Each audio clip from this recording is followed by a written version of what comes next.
இன்ட்ரடக்ஷனுக்கு 3 முக்கியமான கேரக்டரை மட்டும் முதல்ல வந்துட்டு நோபலில் சொல்லிடுவாங்க. முதல் கேரக்டர் நம்மளோட மெயின் கேரக்டர் அயனகோஜி கியோகத்தா. அயனகோஜின்றது அவனோட ஃபேமிலி நேம் அண்ட் கியோகத்தான்றது அவனோட ஃபர்ஸ்ட் நேம். அதுக்கப்புறம் ரெண்டாவது முக்கியமான கேரக்டர் ஹொரிகிதா சுசுனி அண்ட் தென் குஷிடா கியோகோ. இவங்க 3 பேரும் ஃபர்ஸ்ட் வால்யூம்ல முக்கியமான கேரக்டர்ஸ். அதனால முதல்ல இன்ட்ரோடியூஸ் பண்ணிட்டாங்க.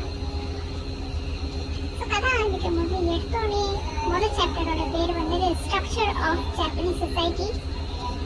ஜாப்பனீஸ் சொசைட்டியை பற்றி நம்மளோட மெயின் லீட், அதாவது மெயின் கேரக்டர் அயனகோஜி நம்மக்கிட்ட சில விஷயங்கள் கேள்வியாக கேட்பான். ஸோ ஃபஸ்ட்டு எடுத்தோடனே கேள்வி என்னன்னா, மனுஷங்க எல்லாரும் சமமான ஆட்களான்னு கேட்பான். ஏன்னா சொசைட்டியில் எல்லாருமே வந்துட்டு ஈக்குவாலிட்டிக்காக போராடுவாங்க. முக்கியமாக ஆணுங்களுக்கும் பொண்ணுங்களுக்குமே சமமான மரியாதையோ இல்லை அங்கீகாரமும் கிடைக்கிறது இல்லை. சொல்லப்போனால் பொண்ணுங்களுக்கு வேலை வாய்ப்போ இல்லாட்டி இந்த ட்ரெயின் பஸ்ஸில் வந்துட்டு தனியாக உட்கார்றதுக்கோ இடம் கிடைக்கிறதுக்கே போராட்டமாக இருந்தது. சில நாட்டில் வந்துட்டு பொண்ணுங்களுக்கு வந்துட்டு ஃபேமிலியில் அவங்களுக்குன்னு தனியாக பேர் வேணும்னு கூட போராட்டம் இருக்குது. சில போராட்டம் வந்துட்டு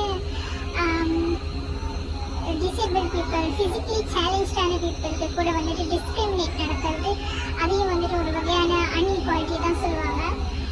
ஸோ சின்ன பிள்ளைங்களுக்கு எப்போவுமே என்ன சொல்லி கொடுத்து வளர்ப்பாங்கன்னா, எல்லா மனுஷங்களும் சரிசமமானவங்க, அவங்க எல்லாருக்கும் சரிசமமான உரிமைகள், மரியாதை எல்லாமே கொடுக்கப்படணும்ட்டு. ஆனால் நம்மளோட எம்சி யோசிக்கிற விதம் என்னன்னா, அவனுக்கு இது மேலே சந்தேகம் தான் இருக்கு. ஏன்னா ஆணுக்கும் பெண்ணுக்கும் வித்தியாசமான